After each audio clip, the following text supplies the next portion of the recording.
La vida es un viaje y la poesía es un viaje a lo más profundo de la vida. En este entorno propicio, en este parque, conversaré con los ganadores del concurso Poesía en Viaje 2020, organizado por Parque del Recuerdo. Cerca aquí descansan poetas muy entrañables y emblemáticos como Enrique Lin, Florior Pérez, Eduardo Anguita y tantos otros. Con ellos seguimos conversando y yo conversaré con los poetas que mantienen viva la poesía en Chile. Vamos a ese viaje.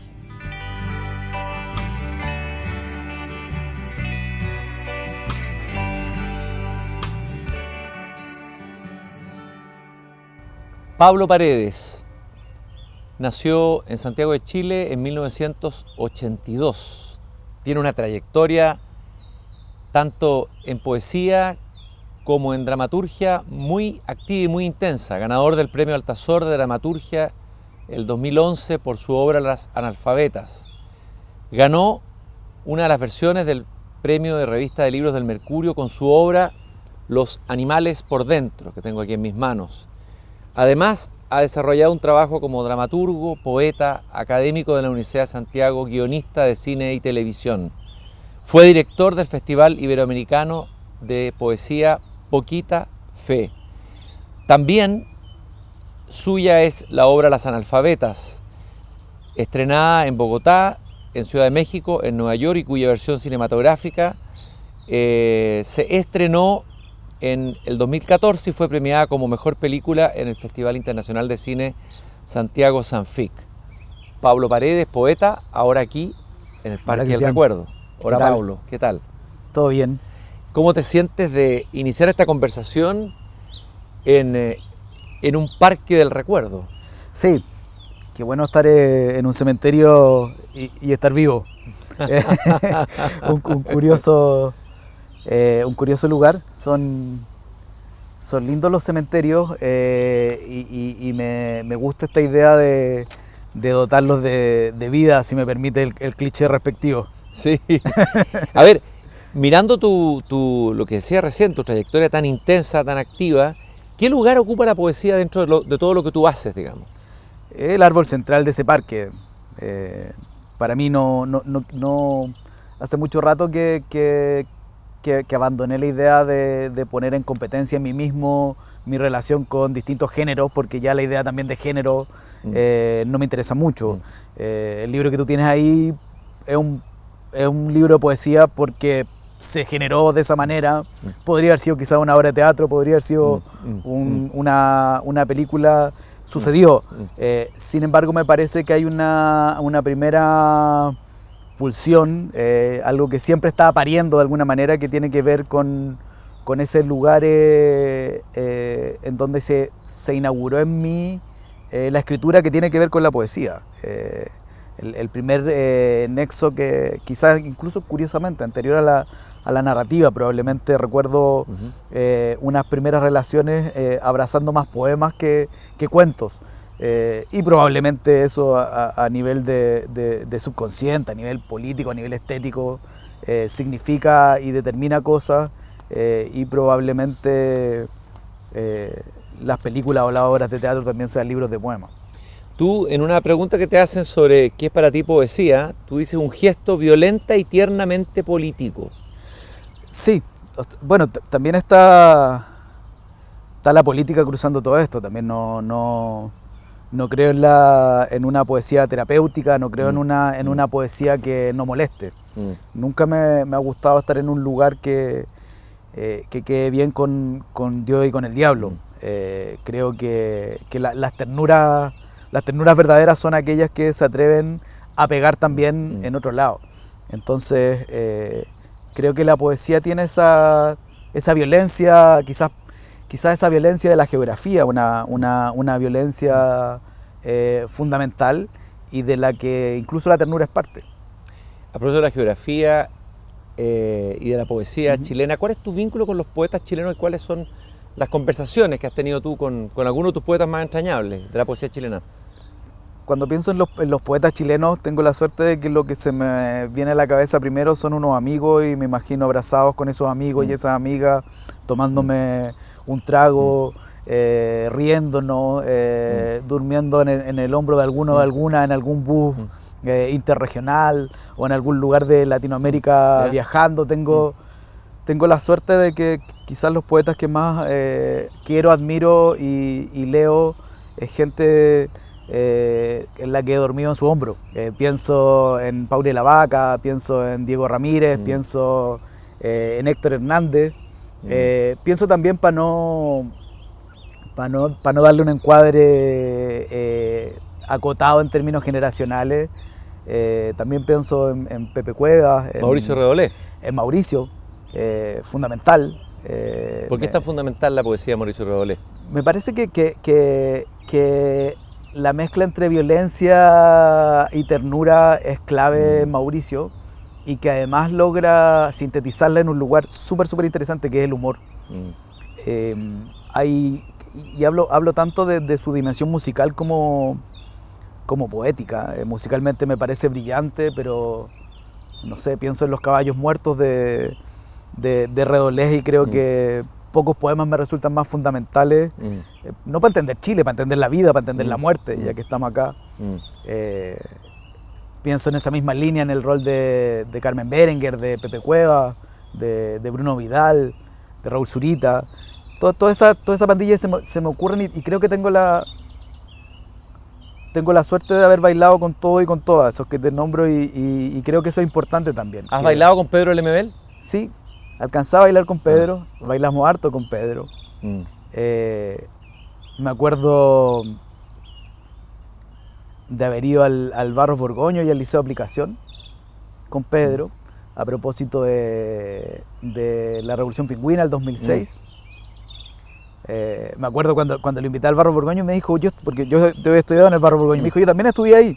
Me echaron, sí, creo que al año. Ya. Y muy bonito, ahora creo que hay un colectivo literario en el Barros Borgoño que se llama Pedro Lemebel, y claro, bailar con Pedro también fue una cuestión fundamental para mí, para mi generación completa. ¿Y los padres y los abuelos de la poesía? Bueno, la abuela es Gabriela, por supuesto.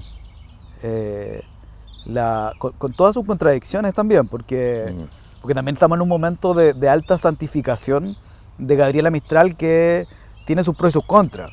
Las santificaciones son buenas porque generan afiches, y Gabriela Mistral está en afiches por todos lados y en buena hora. Pero no se necesita que sea leída. Pero probablemente Cristian se lee más que antes, y eso es buena también. Yo creo que de alguna manera logramos que Gabriela Mistral logró ser rescatada de un secuestro que hizo, diría yo, la dictadura con respecto a su imagen. Gabriela Mistral fue ocupada muy en dictadura, y sobre todo para los que fuimos niños en dictadura, muy pensada como una contraposición a Neruda. Buscando una Gabriela hiperhigiénica, y me encanta ahora esta Gabriela desatada y problemática, y santificada en iglesias y en bares, pero santificada, pero en el que empezamos a discutir de quién es esta Gabriela, y es fundamental por su obra, como es fundamental probablemente para la poesía iberoamericana del siglo XX, de la misma manera que es fundamental Poeta en Nueva York, es fundamental Ternura, dos libros hermanos que se me ocurren, que son el piso de un montón de cosas, de una sensibilidad completa en el siglo XX y en el siglo XXI. Bueno, Gabriela Mistral decía, yo maté la otra, vosotras también matadla. O sea, el tema de la otredad, sí, que es fundamental en la poesía, pero también en el teatro. Porque probablemente se encuentran cuando tienen una misma pulsión. Hoy día la verdad me es muy difícil reconocer ciertos límites entre la dramaturgia y la poesía. Tendría que tecnificar esos límites, pero creo que en el teatro hay algo que es muy nítido, que esa otredad es parte de la metodología del teatro, que es interesante. La poesía te permite estar más aislado, es un terreno más peligroso para el ego, diría yo, y por eso es tan bueno bailar con los otros poetas también, para no sufrir el riesgo de ese aislamiento que tiene per se la poesía. Y que te puede llevar, claro, a una especie de ombliguismo también, ¿no? Sí, bueno, no vamos a decir que en el teatro no existe el ombliguismo existe en el teatro, en la poesía, en la política, en todos lados. Desde ahí también yo creo que hay que entender como a los escritores y a las escritoras desde dimensiones que tienen que ver en el engranaje total del que participan, que probablemente va más allá de sus textos.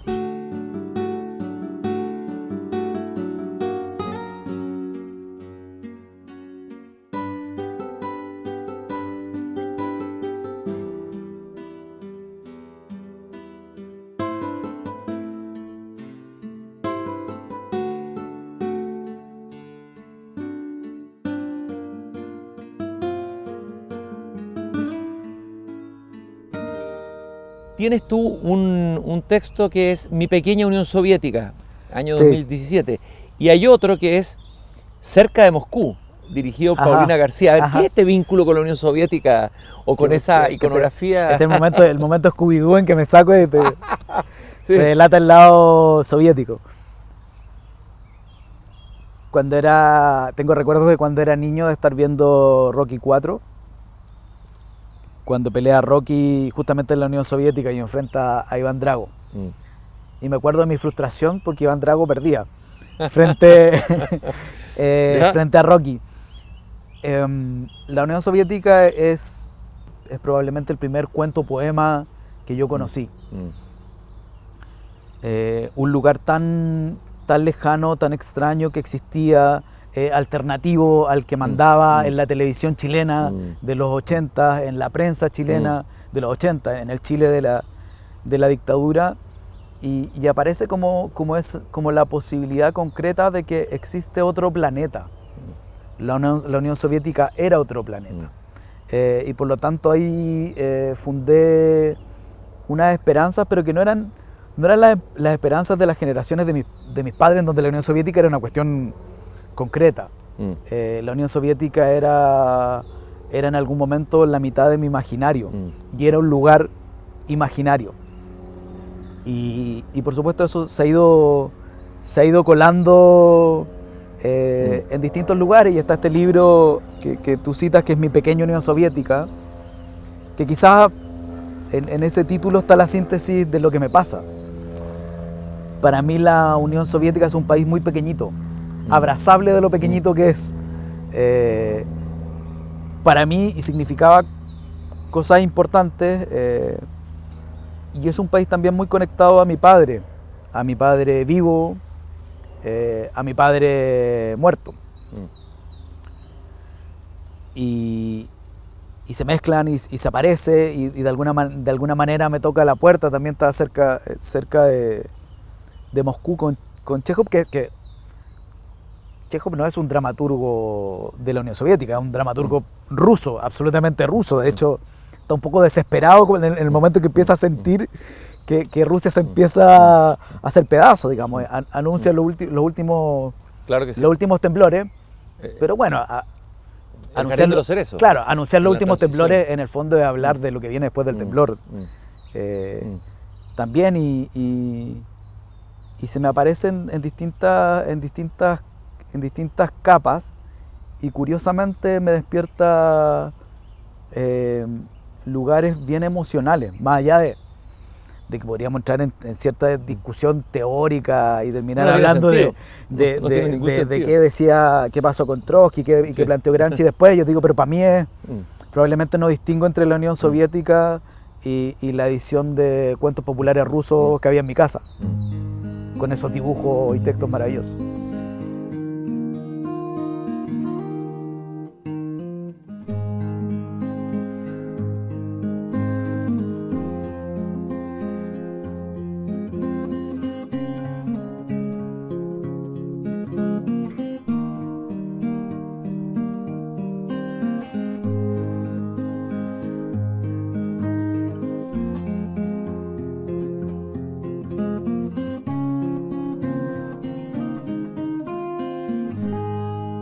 poema con el que entraste en la lista de los poetas seleccionados del Poesía en Viaje, bueno, es El Cosmódromo de Baikonur y está... Antes de morir mi papá quería escribirle un poema a Yuri Gagarin. A ver, ¿cómo llega este poema? Que tiene mucho que ver con esto que estás tú diciendo, ¿no? Hay algo muy bonito en la Guerra Fría, mira qué curiosa la entrada que te hago, es la disputa por las palabras, partiendo porque no existían los astronautas, sino que existían los cosmonautas.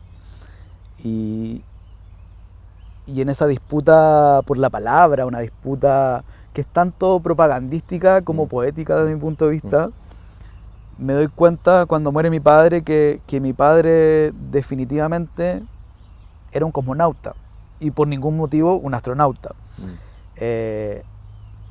¿En qué sentido era un cosmonauta? En que el cielo era un territorio poético y político para mi padre. Mi padre era un astrónomo aficionado, ¿Ya? un poeta decimista, un tipo con una mirada tremendamente científica, pero en ningún caso un tipo frío.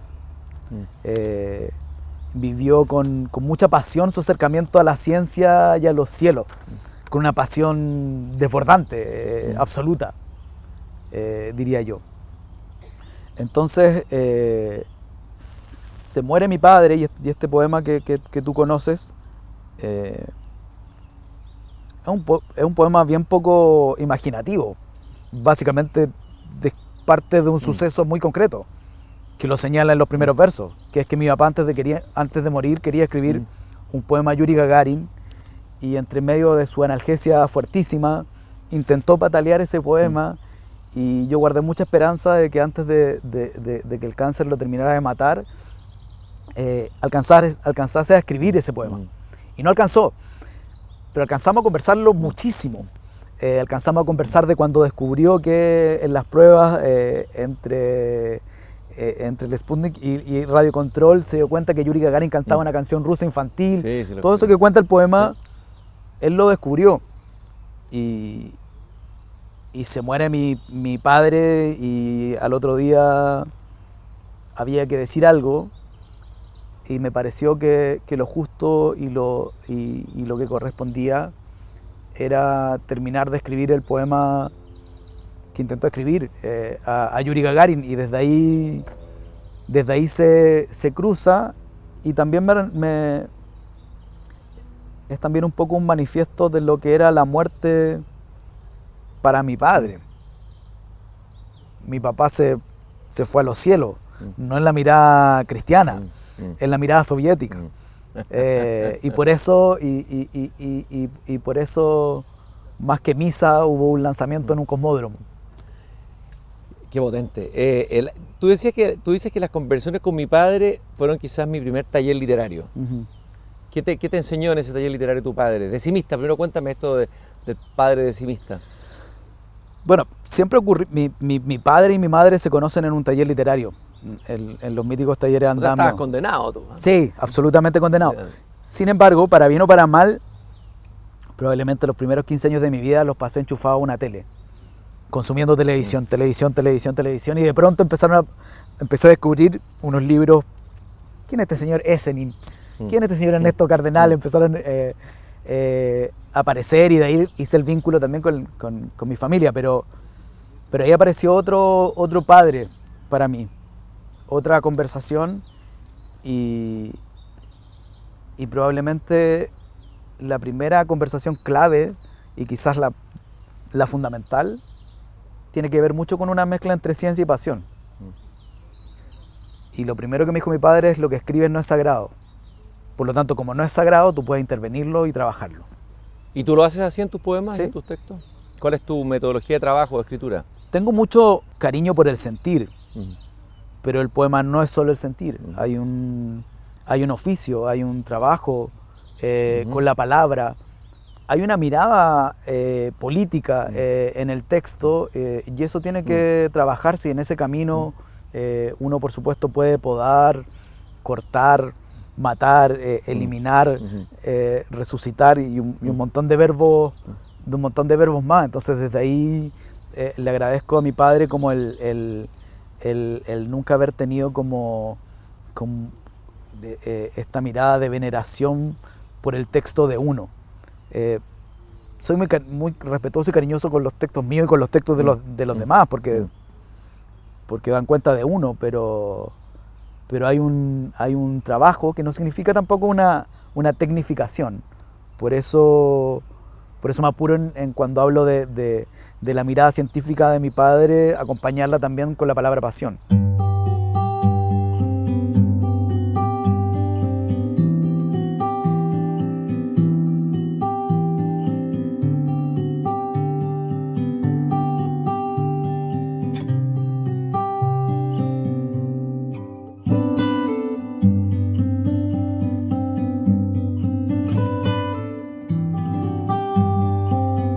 Este libro, Los animales por dentro, lo empecé a revisar y a hojear. Hay gatos, hay perros chicos, hay zorros. Me dialogó, me conversó, no sé por qué, con un libro de Manuel Silva Acevedo sobre lobos y ovejas. ¿Ah? Lobos y ovejas que hablan. Adentro de un lobo hay una oveja, adentro de una oveja hay un lobo. Háblame un poco de este texto, que tiene una unidad y que tiene una idea fuerza poética, digamos, que tiene que ver con esa animalidad que todos llevamos dentro. Cada uno tiene un animal. ¿Cuál sería tu animal? Probablemente este lobito que tengo acá. Lobo. El lobo en tanto es un perro viejo, el lobo. El papá de los perros me parece más bien. Como que siempre he pensado en el lobo como el quiltro en estado natural. Los perros son un poco más tramposos porque son como configuraciones de criadero. Bonita cosa también, digamos, la relación entre humanos y perros. Yo estoy profundamente sorprendido y maravillado hace muchos años de la zoología en términos científicos. Estoy conmocionado de poder estar leyendo y estudiando algunos textos científicos con respecto a los animales y no puedo creer la hermosura que hay ahí y la infinita ignorancia que tenía con respecto a ese mundo. Y los animales se me aparecen por todos lados. El texto que tú tienes ahí no es un texto científico, no pretende serlo, pero probablemente es un subproducto de mi lectura científica y de mi relación con los animales. Es un libro también muy cargado de mi papá. Es un libro que también tiene que ver con el proceso de enfermedad de mi padre. Es un libro dedicado a él, probablemente un libro que dialoga mucho con el poema del Cosmódromo. Y nada, estoy absolutamente conmocionado, no es ninguna novedad, un ser humano conmovido con los animales. Pero el lacanismo, el psicoanalismo lacanista nos intoxicó con esa idea de que hay que matar al padre, pero parece que en ti hiciste camino contrario. Sí, que probablemente Lacan tendrá tipificado ese camino contrario también, no lo sé, altamente probable. Nunca sentí la necesidad de matar al padre, en tanto nunca sentí la verticalidad del padre. Probablemente cuando está la verticalidad del padre, uno lo que quiere es agarrar el hacha y botar ese árbol. Pero cuando el padre es un tronquito tirado horizontal que te permite cruzar el río y jugar, e incluso caerte de ese tronquito es parte de un juego, por supuesto lo que quería es que ojalá no se pudra nunca ese tronco. Y desde ahí no hubo nunca la intención de matar al padre, tampoco de venerarlo, pero sí me interesa hablar del hilito que te conecta con... Pablo, me gustaría que cerráramos o abriéramos esta conversación que hemos tenido aquí en este Parque del Recuerdo, leyendo el primer fragmento del poema. Perfecto. El poema del cosmonauta, del cosmopadre.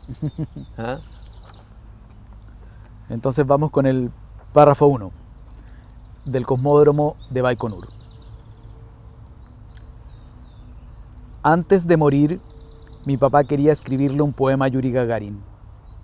Entonces, yo veo a Yuri en alguna esquina de la población José María Caro, contándole a los pobladores que la tierra es azul y blanca, diciéndolo frente a los ojitos dulces, negros y desnutridos de mi padre niño, para que muchos años después, él, con otra vez los mismos ojitos, le diga a su hija de fuego que queme todo lo que no brilla, y pareciera que lo dice en ruso, que lo dice desde una nave espacial redonda, hermosa como una lavadora gigante, y que lo repite hasta transformarlo en una canción de cuna. Fue Pablo Paredes y esto es Poesía en Viaje.